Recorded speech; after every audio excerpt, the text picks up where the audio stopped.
This is Farrokh Alemi, presenting work done by my colleagues and I on heart failure prognosis. The key point of this presentation is that in prognostication, every comorbidity matters.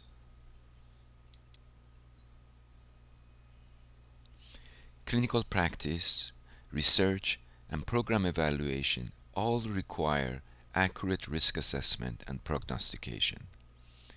And accurate risk assessment relies in part on patients' comorbidities. This work discusses the best way to score risk of mortality from various heart failure comorbidities. According to the International Classification of Diseases version 9, there are over 14,000 known comorbidities. According to our analysis, 8,704 of these comorbidities co-occur with heart failure.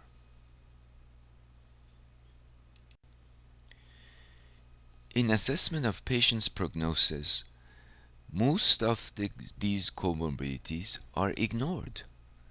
Some because they are benign diseases, others because until recently we did not have large enough data to assess the contribution of each disease, and still others because investigators wanted simpler models that are easier to use. Take, for example, the 2012 Care Assessment of Need Index. It uses 457 diagnoses out of the possible 8,407 diagnoses. These 457 diagnoses are further reduced into 24 comorbidity categories. This index essentially uses 6% of available comorbidities and ignores 94% of the rest.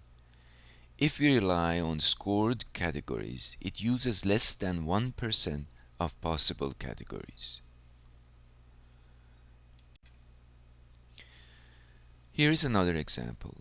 The Walraven version of Elixir-Hauser list uses 321 diagnoses and summarizes this information into 30 categories, which are then used to predict patients' prognosis. They are essentially using 4% of available heart failure comorbidities. The popular Charleston index and the variant Quan of that index uses approximately 181 comorbidities or 2% of all heart failure comorbidities. These are summarized into 18 categories. One of the indices that completely ignores all diagnoses is the well-researched 2006 version of the Seattle heart failure model. It uses no comorbidities. Ironically, earlier version and more accurate version used some, but these comorbidities were dropped from the 2006 version. Essentially, this index says that comorbidities do not matter, which makes no clinical sense. What if we used every comorbidity and scored each comorbidity without creating categories? How much more accuracy can we have? Obviously, we would need massive data to create a model with more than 8,000 variables. But what can that access to big data do for accuracy of our predicted prognosis? The problem, of course, is not just with what we ignore. The problem is what we use that information for. We force these comorbidities into even smaller number of categories.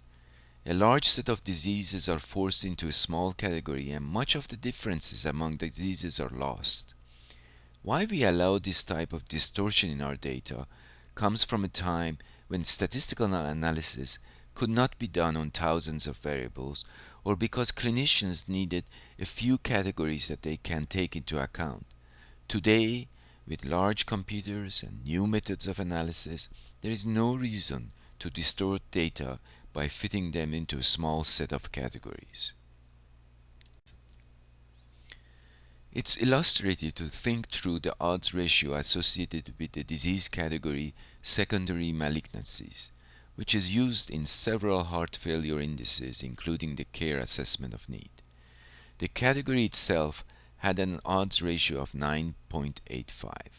This category included 28 diagnoses, including secondary malignant neoplasm of brain and spinal cord, with odds ratio of 17, and as well as the secondary neuroendocrine tumor of distant lymph nodes, with odds ratio of 2. Obviously, brain disease and lymph node disease have different prognosis. There was nearly 9-fold difference in the odds ratio for diagnosis within same category. It makes no clinical or statistical sense to combine these 28 diseases into one category when there is so much difference among them. Note that these type of problems occur in every category. Here are some more examples. In head and neck cancer, to give another example, there are 22 diagnoses. The least severe diagnosis has an odd ratio of 0.28, meaning the patients with this diagnosis do well on average. The most severe diagnosis has odds ratio of 6.2, meaning that patients have 6-fold chance of mortality. Put all of these 22 diagnoses into one category, and it doesn't make any prognostic sense, as it combines every severe, very severe, and less severe diagnosis into one category. Forcing diseases into categories and scoring these categories distorts the underlying relationship between the disease and mortality. We set out to understand the accuracy of predictions if each comorbidity was scored separately. Such an effort will involve thousands of predictors. Data were collected on over 600,000 unique heart failure cases who received care through the Veterans Administration between October 1, 2006 and September 31, 2011. Models were developed on 80% of the data and cross-validated on the remaining data. This ensures that even though we have thousands of variables, the reported accuracy level is not due to large number of variables. The size of the data was large enough to accurately estimate the prognosis associated with each diagnosis. This graph shows the scores associated with the Multi-Morbidity Index and number of unique patients from which this score was calculated. As you can see, as this score increases, the observed probability of mortality also increases. At low scores, the probability of mortality is low. At higher scores, it goes higher, with rapidly increasing at scores between 0.95 and 1. This shows a receiver operating curve. On the x-axis is the false positive rate. On the y-axis is the true positive rate. For comparison purposes, we start with the performance of ejection fraction, a lab information that informs us about the condition of the heart itself and not the comorbidities. The diagonal dot line is the performance of the random chance model. The dashed red line shows the performance of ejection fraction. The area under the curve, or AROC, is known as the C statistic and is one measure of accuracy of predictions. The highest value would be 1, the lowest value would be 0. The red solid line shows the performance of Valraven variant of Elixir-Hauser index. It is more accurate than ejection fraction. The dashed red line shows the Quan variant of the Charleston index. It is roughly the same accuracy as the variants of Elixir-Hauser index. The red dashed line here shows the performance of comorbidities in the care assessment of need index. Note that this is just the comorbidities in the care assessment of need. It too performs quite similar to Elixir-Hauser and Charleston variants. Finally, the solid red line shows the performance of the Multi-Morbidity Index, the name we have given to an index that completely scores each comorbidity. It is radically more accurate than any other indices that we have examined.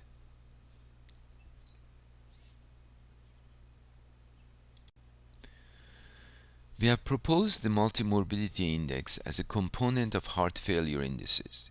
Yet this component outperforms the AROC reported in the literature for various heart failure indices. The Multi-Morbidity Index with age had significantly higher cross-validated accuracy than the Care Assessment of Need Index, the Seattle Heart Failure Model, and the Heart Failure Risk Scoring System. The fact that a measure of comorbidity by itself, without any information on the heart, could be more accurate than the entire index raises concern that these heart failure indices are not accurately accounting for comorbidities. The conclusion that we have arrived at is relatively simple. Every comorbidity matters. Some are benign, others are more serious, but classifying these comorbidities into groups distorts the relationship between these comorbidities and mortality. It reduces accuracy, not by a little, but by a great deal. Some clinicians still want the ease of thinking through a few categories. There is a cost to this simplification. One loses accuracy, not a little, but a great deal, as I mentioned. What matters for the patient, for whom we all care, is that we use accurate information and not what is convenient or easy. Given the presence of electronic health records, thousands of comorbidities can be scored, and both the patient and the clinician can be provided with more accurate information.